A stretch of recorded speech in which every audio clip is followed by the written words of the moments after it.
Good evening, guys. This is Coach Coop here with another episode of BHB Radio. Tonight I am joined by Matty Turner. Matty is a health coach, and he and his wife actually basically run a whole full-fledged consulting service with everything from nutritional planning, recipes, all the way to their very own podcast known as The Chief Life. Maddie is an awesome guest, and as you'll see tonight, we actually get into all things emotional eating and stress eating. Now, I know what you're thinking. It's kind of more of a commonly held belief that only ultra beginners struggle with emotional eating. However, what you're going to see is that it's literally something that we all struggle with, whether we know it or not. And sometimes these cravings, these stress responses that come out are actually our bodies telling us that we might be deficient in a certain nutrient. So for me, I think this is one of the most useful episodes packed with ground level utility that we've ever done, right? Before we get into that though, tonight's episode is brought to you by Real Ketones. Real Ketones is not only an awesome supplement company that makes high-grade exogenous ketones and a whole lot more. They are actually a full-fledged education suite. So what do I mean by that? What I mean is that they actually care about you reaching your goals. So they've created infrastructure such as a fully customized app, their Real 30 program, and a whole lot more that actually help you transition successfully on the nutritional side of things, right? So basically what they're doing is making sure that they're not just giving you a supplement and then saying, hey, here, go do your thing. I mean, you could do that, of course, if you want, but what they're doing is they're actually creating full-fledged health and nutrition programs, education, information, everything that you need to make the process of getting healthy, getting fit, healing your metabolism as smooth, as easy, and as efficient as possible. So go check them out at realketones.com. You can also check them out on all major social media platforms at Real Ketones. All right, guys, without further ado, let's get into the show. Good evening, everyone. This is Coach Matt, and you are listening to Better Health and Body Radio, your source for the latest and greatest information and understanding in the world of health, nutrition, and performance, where we give you a seat at the table next to the best and the brightest minds to arm you with the information you need to optimize yourself. Join us for another exciting, thought-provoking episode of BHB Radio, starting now.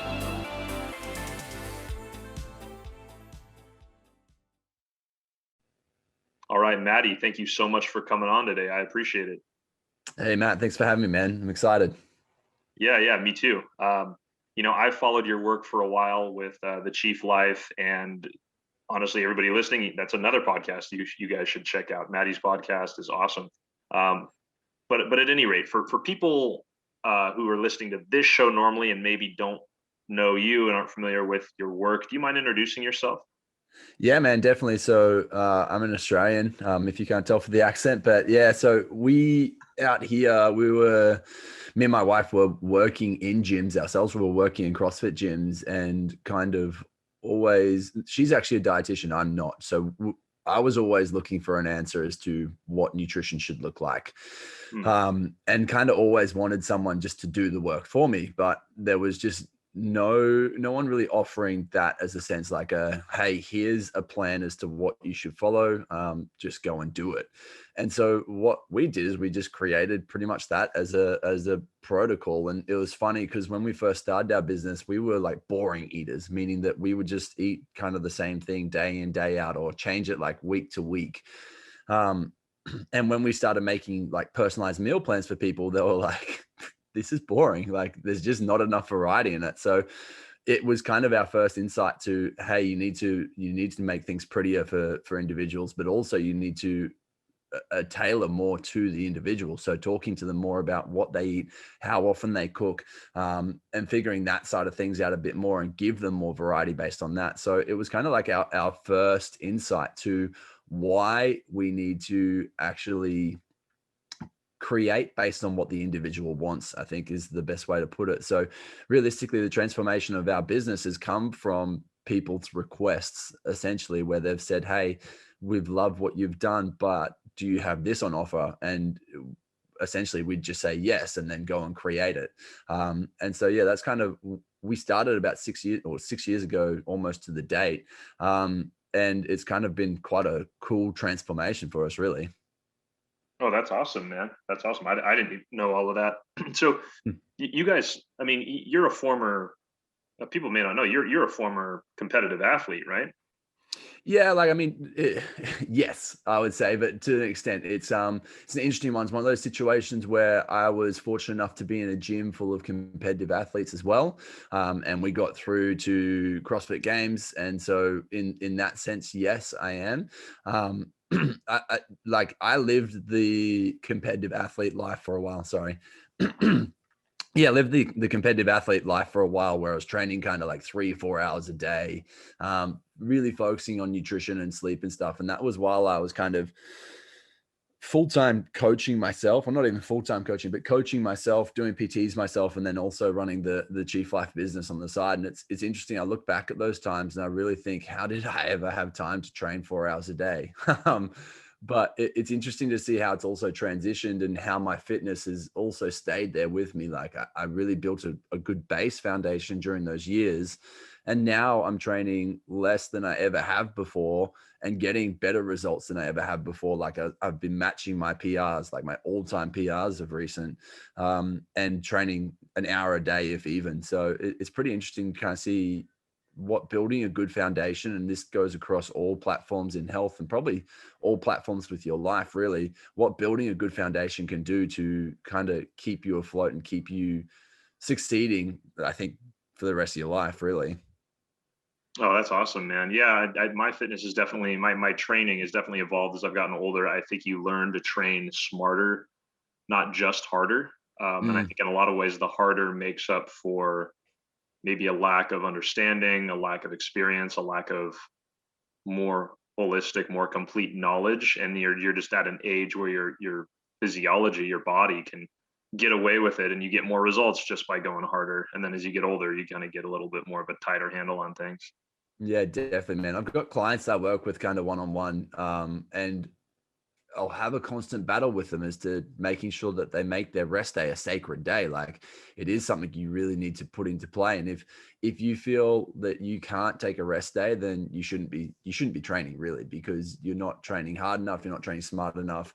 But really, you're just going to put yourself in a pit eventually, because you eventually your body's going to shut down if you don't give it the respect that it needs. And really, as someone who is training, you have to take on that responsibility as well. It's not just about going hard. There's other things that come into play. And that was kind of something, once again, that we uncovered as a business. Like, yes, we designed a meal plan, but we realized that there's so many other things that are more important or just as important than nutrition. So it's not just about the food. It's about how well do you sleep? What are your stress levels like? How are you breathing day to day? What water do you drink? What does your hydration look like? Are you drinking enough? Are you drinking good quality water? Do you get outside in the sun? Are you getting vitamin D down? Like all these things really, really come into play. It's not just about, okay, well, I'm going to go to the gym, and if I follow this plan, I'm going to be good. Right, right. Absolutely. I mean, there is more that goes into it, and I think as you get older, like especially for women, just there's more hormonal complications going on, and there's a little bit more of like a checkbook of inputs and outputs that you have to manage, right? Like you have your inputs, which should be ideally deposits in the bank account, and that's sleep, that's your rest days, that's stress management, and really how you live your life. Sunlight, a lot of different things, and then there's your withdrawals too, right? There's just the energy you need to get your work done for the day. There's the family, if that's the case, and then obviously your training should be like a smart, well done withdrawal. So speaking of that too, you guys actually run a program, a nutrition program for moms by moms, right? Yeah, correct, man. And it's so interesting. I like agree with everything you've just said. So yeah, what happened is, so we had our daughter about 18 months ago, and in that first 6 months Congrats. of, yeah, thank you. It's absolutely incredible. And it's funny. I was not resistant, but I was not ready until we pretty much conceived, and then I became ready. It's a funny story, and probably one probably one that a lot of ladies can relate to with their men, because I think it's something that a lot of ladies have troubles with getting their men to do, is actually commit to having a baby. But yeah, within that first 6 months, like my wife was thriving. Like, yes, she was tired, and yes, she was a new mom, and yes, all these things were happening. But at the same time, she was also thriving because she was looking after the little things. And so many people in our community kept saying, wow, Stacey, what are you doing? Like, as a mom, you are absolutely crushing it. You like, we kind of thought you would, but to actually see it in the flesh is absolutely incredible. Can you help us out? And it kind of kept coming, kept coming, kept coming. So she was like, you know what, I'm going to take them through a 12-week program where we layer things on like bit by bit. And we just kind of build it up and give them the things that they can do day in, day out that are probably getting missed. Like just the small things. Like we already touched on some of the things, but like talking about doing like a little meditation here and there, talking about getting outside every morning to make sure your circadian rhythm is on, talking about setting your sleep and your baby's sleep rooms up better so they can actually sleep well, making sure that you are being consistent with nutrition, but not also beating yourself up when you're not being consistent with it, like figuring out what works best for you as a mum and making it actually work. And it's interesting just to see the result that people get when they feel supported, but also how much people don't allow themselves to do things, or they beat themselves up for something when they're doing it what they think is incorrectly. Whereas really that guilt that comes on from that is probably almost worse than the thing you've just gone and done. So you've gone and eaten ice cream, for instance, and you're beating yourself up for it. And the negative attachment that comes with that you then continue to beat yourself up with is potentially worse and creating more stress on your body than what the ice cream that you just ate actually is. So it's interesting that you can give someone permission to go and do something like that, as long as they're willing to accept it, that they did that as an adult and they made it as an adult decision. And all of a sudden it just transitions that whole piece around, and it becomes that they don't even necessarily need that, or that they, when they do have it, they really enjoy the process, and they don't then hold on to it as a I fucked up piece. Sorry if I'm not allowed to swear, but it's more as a, hey, you know what? I did that and I enjoyed that. And I was actually in the moment, rather than it being a beating myself up the whole time. Yeah, I mean, you're definitely okay to swear. You're good to Yeah, go there. good. Yeah, it's interesting. It's Rob Wolf talked in his book Wired to Eat a lot about how a lot of our foods these days are sort of like engineered to make us crave them more, right? Yeah, In these yeah. Frankenfood modes. And he also talks about like just the concept of, like let's say you take someone who is, let's say someone like more on the obese side. And he just talks about it. He's like, that is an evolutionary miracle right there, because we are literally on through an evolutionary lens. We're wired to, our bodies are wired to store food, in time, in case of starvation. We're wired to, we're just even subconsciously trained to eat and kind of gather, not necessarily food in our cheeks as a squirrel, so to speak, but in a way where we are storing it on our body versus necessarily in our body. Yeah.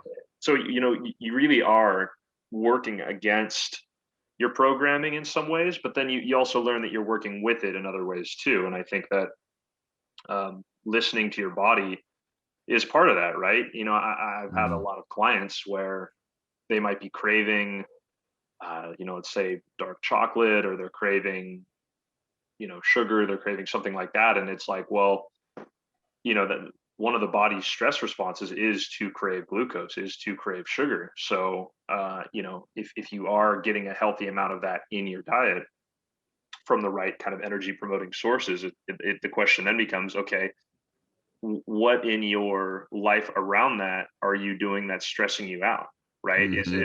Is it an overtraining?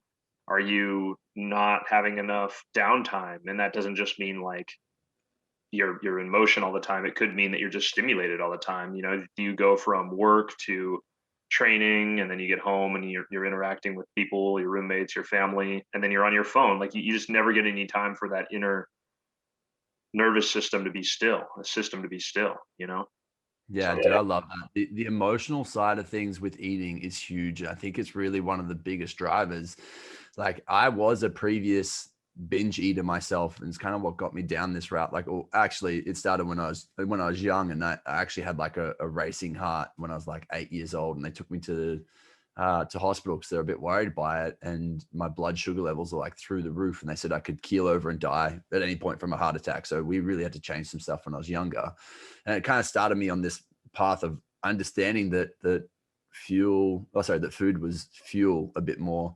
But I went through years when I was older where I hadn't dealt with things like my parents' breakup, and I hadn't dealt with things throughout my life that were emotionally affecting me. And so therefore I would go out and I would binge drink, binge eat. And it would just be this repetitive cycle that during the week I would go so little on my food. Like I would be in such a caloric deficit that not even like a small lady should be on realistically. And then on the weekends, I would be just Wow. craving so much food and so much sugar like you're talking about. And then I would just go and binge eat because I had no control by that point because I was drinking and doing whatever else. And once I really started to look on the emotional side, once I really attacked the things that were going on in my head and really approached that in a proper way, like talking to a psychologist and then working on the inner work, like doing things like meditation stuff, it's really transitioned that whole lifestyle around.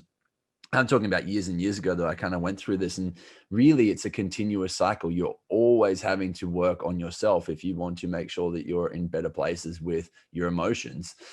Things happen day to day that people do to you, and how you get affected by that can really affect what your day then looks like, and what food you're eating and stuff. Like you'll often hear of someone who says, "Hey, I just had a phone call with my mum, and man, she was being a bitch, and so now I'm out and I'm having some wines or whatever." It transitioned their whole day because they let that person really affect them. I mean, that's a minor scale. You think about if you've got trauma that you haven't dealt with that you haven't dealt with for your whole life, then there's probably going to be some deeper things that you need to deal with before you're ever going to actually overcome that food addiction or that sex addiction or whatever your addiction is that you're not just coping with. Yeah, absolutely. I think that's really important for people to hit on. Number one, it's insane that you're following a diet that even a small statured woman. Yeah, dude, it was stupid. I can dive into that deeper if you'd like, but yeah, it was ridiculous. Yeah, and you, I mean, I've seen you. You know, like I said, you've competed as an athlete before. You're very strong. Um, Used to CrossFit style training. I mean, that's pretty insane for me to picture that you were actually able to function like that. This was pre all of that. Oh, okay, I was going to say. Still, though, the fact that you kind of came back from that too. I mean, that's Yeah, it's amazing how resilient the body is, even if you treat it a certain way for a while. Not that I'm giving definitely. people a license to do so. No, I would highly recommend against it. There's faster ways to actually achieve stuff. Yeah. Well, what's interesting too about you saying that is that addiction, really, right? Like emotional eating, these things. It's not as simple as like a physiological addiction, right? And a physiological addiction would be I start, let's say, doing something and then I get addicted to it, like on a physiological level in my body, right? Like a certain like a caffeine kind of adrenal system, stress hormone sort of constellation that can occur from overdoing that. Just to give a simple example, or a drug addiction, things like that. But I think what people also don't realize is that most, I would say, like pretty overwhelmingly, most addiction originally comes from a place of people having some sort of stress, trauma, being busy minded, and then being afraid of the silence on the other side, right? And not Mm, being, their nervous system quite literally can't sit still. So it's important, if you're listening at home and you are someone who's a big time stress eater in a way that sabotages you, or you're an emotional eater, it's like it's good to look around the food and say, all right, am I meditating? Do I need to go talk to a therapist, right? Do I need to do some sort of like somatic trauma release exercise, healing? Do I need to just sit still longer and actually allow myself to integrate these charged emotions that are creating a stress response, which in turn creates some sort of craving, right? mm.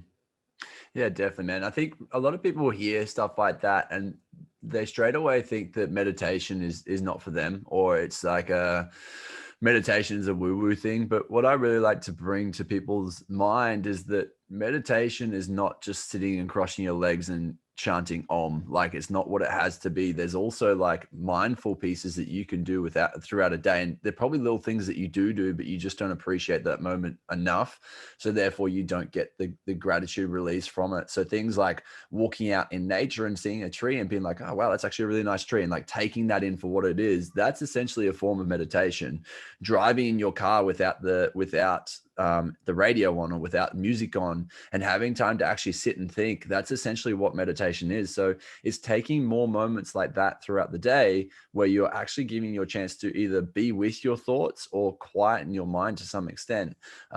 And when you allow more time for meditation, it's interesting to see what gold can come out of that. I think meditation is one of those things where it can't necessarily be done wrong, and you're only going to benefit from doing it more. Like, yes, nutrition can be done wrong. Yes, you can sleep wrong. But it's kind of like one of those things. Meditation is only going to get better the more you do it, and you're only going to get more gold from it the more that you do it. Yeah, absolutely. It's interesting because there's just more silence going on. You just feel better. You feel like you're living more at a place of your body and rather than your head. You don't feel that kind of pressure behind your. I guess it's different for everybody, but behind your orbital bone, your eyes, around your cheeks, that forehead, that tightness, or in your traps or whatnot. Your whole body just starts to be more at ease. So you can Hmm. actually quite literally feel the lack of stress response in the body, and then from there, it's like if you're craving a food in a place like that, and you are someone who's a bit more mindful, the cool thing is that you can almost be sure that maybe that's a more authentic craving, right? Like if I'm someone like myself, if I'm craving salt, I know it's not because most of the time, right? I know it's not because I haven't sat still for X amount of time, or I've got Hmm. some emotional trauma to unpack.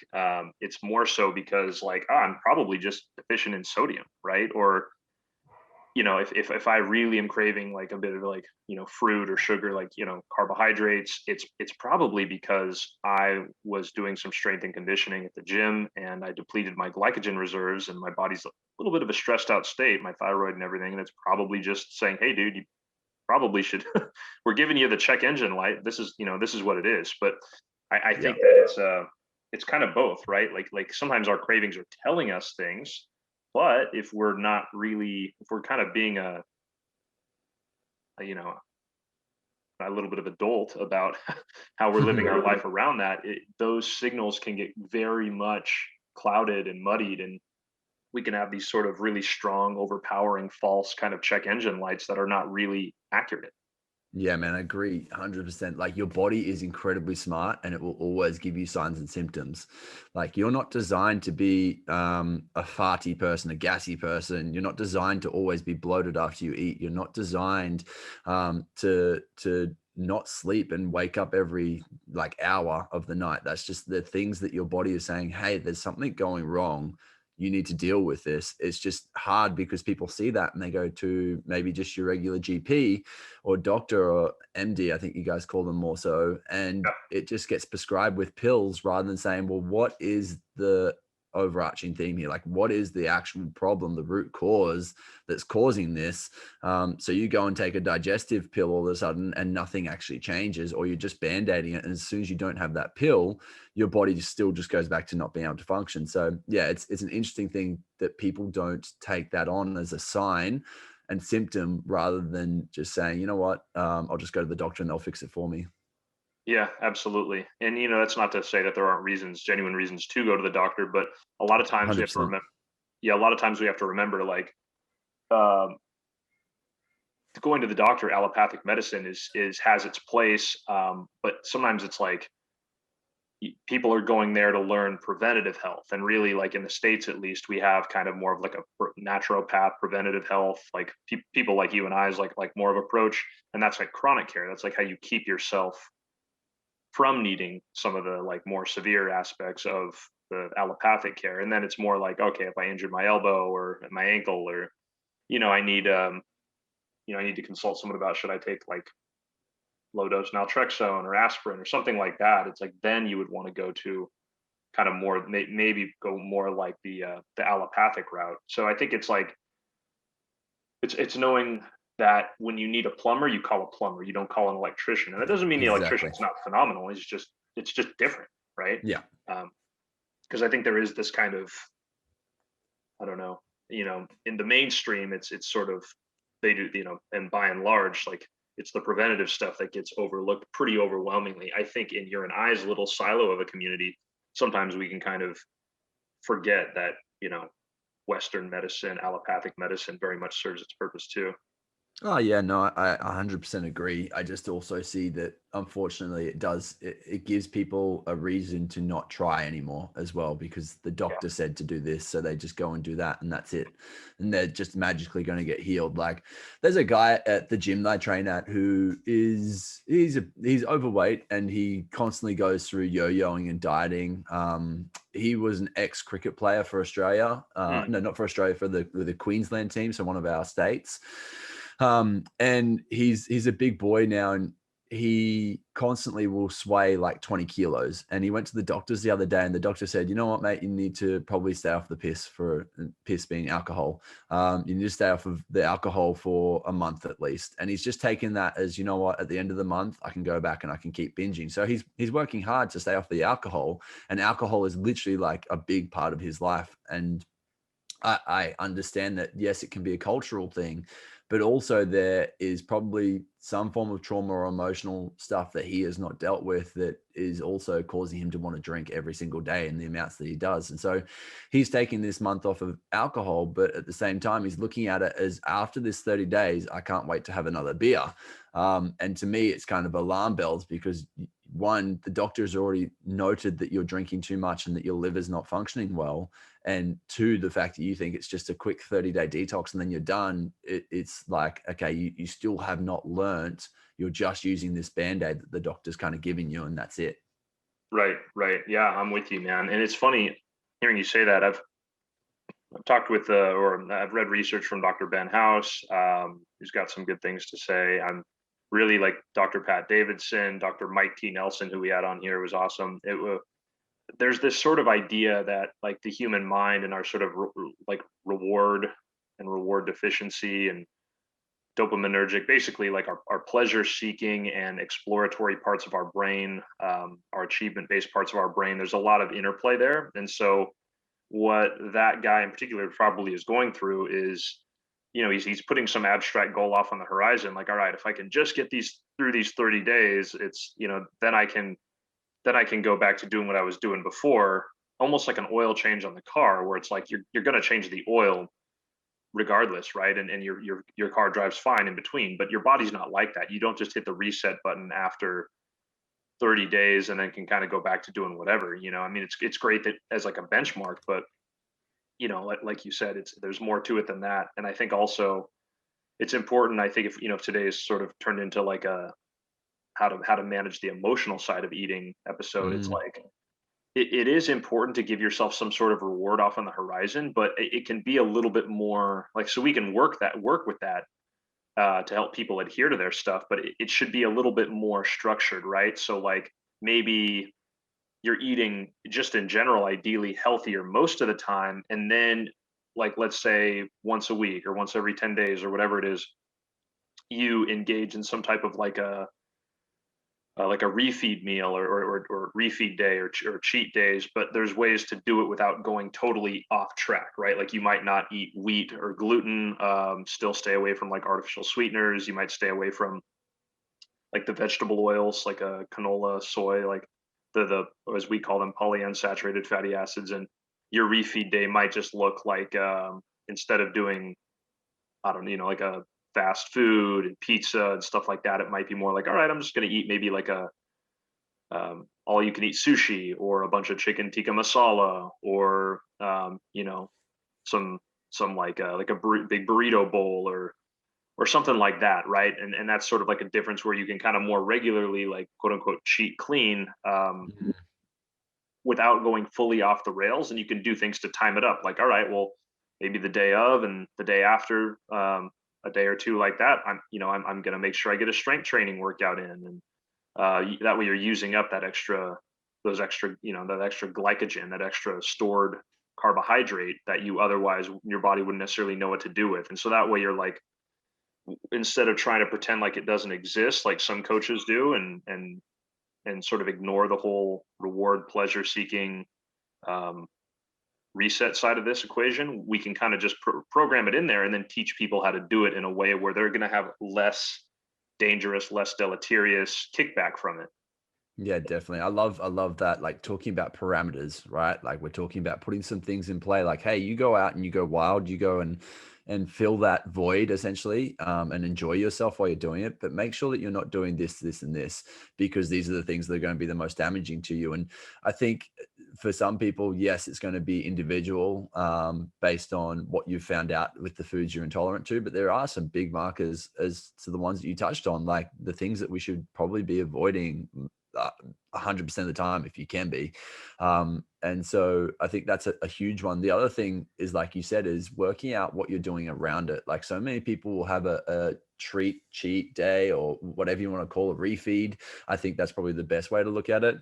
And they will then say, you know what, I stuffed up, so I'm not going to start again until Monday. And then it becomes one meal becomes 6 or 7 or 8 over the weekend, and they've stopped. And it's so hard to regain momentum when you've stopped. Like inertia is a thing that will stop you from stop you from starting again, right? Like as soon as you stop, you've made it so much harder to get back on what they would call the wagon. So by continuing momentum, by having things in place like that, having parameters in place, you're continuing to move forward rather than stopping. It's like stop stopping and you should be sweet. Just find some sort of momentum, even if it doesn't look like 100% day the next day, even if it's a 30% day and you've had like, at least you've had a salad the next day and you're feeling good, or at least you've stuck to some form of your eating protocol and you've gone for a walk. Like that's at least continuing momentum. And I think that's the biggest thing that people really struggle with, is that once they stop, it is so much harder to start again. And that's just life. That's what happens with all things in life. As soon as you stop doing something, it's a lot harder to get started back on it. Yeah, absolutely, man. And I think that's kind of what we're sort of trying to like really paint a picture of here that makes sense to people is try to come up with a new North Star, and Mhm. your normal ethos, your normal sort of place that you're tethered to is a healthier routine. So that way you can deviate for fun here and there. You can deviate in a like a more reined in way on a regular basis. And instead of working against you, it can actually work into your favor. I think what we Yeah. need to get away from is like our normal being something bad, and then sort of looking at a band-aid over bullet wound solution for it, right? Yeah. No, agree. Now, Definitely. this has been great, talking about the basically all the different ways to manage stress response and emotional eating today. You guys do nutrition plans as well, just for like anyone who wants to come check it out, right? Yeah, so I mean, we've got a few different approaches to how we work. What we do is we make sure that everything that's done through our business, the Chief Life, is personalized to the individual. So once someone's purchased something, they'll fill out a questionnaire. It'll go to our nutrition team. They'll look over it in full force and figure out, hey, based on what this person's doing, these are the things they need to actually be consuming. So with that being said, we've got multi levels that you can come in on. So the first one would be just a straight meal plan. So it's like, hey, I don't really know what I'm doing. I would love some help with nutrition. Can you guys help me out? And they come in and we just completely do it for them. We figure out the amount of foods they need to be eating. We send them out a meal plan written for them with everything done for them. All they need to do is buy the food and cook it and eat it, and then they're sweet and they'll get their results. The next thing that we do is we start to teach people how to do it. So whether that's going through something like a macro consult where you sit down with one of the team and we literally talk about, once again, all of those things that are related to you as an individual, and you learn how to do more around the macro counting side of things. So say you come in and say, hey, you know what, I'd like to follow more of a high fat diet, or hey, I'm training 2 a days and I need to be getting some more carbohydrates in. How can we make that work? Like that is something that we would then sit down with you and figure out with you, or we talk it out for about half an hour, and then we go and do the work for you again and figure out exactly what your numbers is going to look like and how that might fit into a day of food. And then we send it to you and then say, hey, like like this is also, there's continued content that comes on, but this is how you would then go and track this stuff yourself. We go down the route, if you're working with our nutrition team, of like doing testing for you. So figuring out if you've got some underlying hormonal issues going on. So we can do hormone tests, we can do blood tests, we can do hair tests, saliva tests, things like that, to really get to the deeper level as to what is going on. So really, we do approach it from many levels. It's not just about, hey, here's an off-the-shelf plan, go and get some results. A lot of what we really dive into is the holistic approach. Like I said at the start, it's not just about the food that you're eating. We also look at things like your stress levels. We also look at your sleep, and we also give you a lot of education around sleep. And so, yeah, it really just depends on which plan you're kind of coming in on. But yeah, I think that's kind of a good little insight to it all.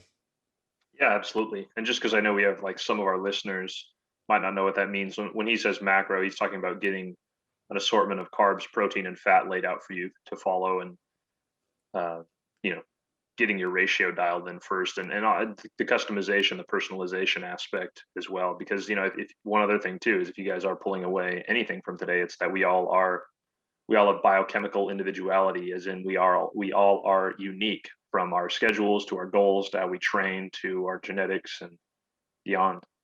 Yeah, So, definitely. I think, yeah, sorry, go on. no, go ahead. You're good. I was going to say, I think that's where people get lost. Like if you ever buy something and it just comes in a booklet form, as to like, it's literally sent to your email address 2 seconds after you buy it. Like it's an automated system that's just sent something out to you, and it probably is not going to be as personalized as what it should be. Right, absolutely.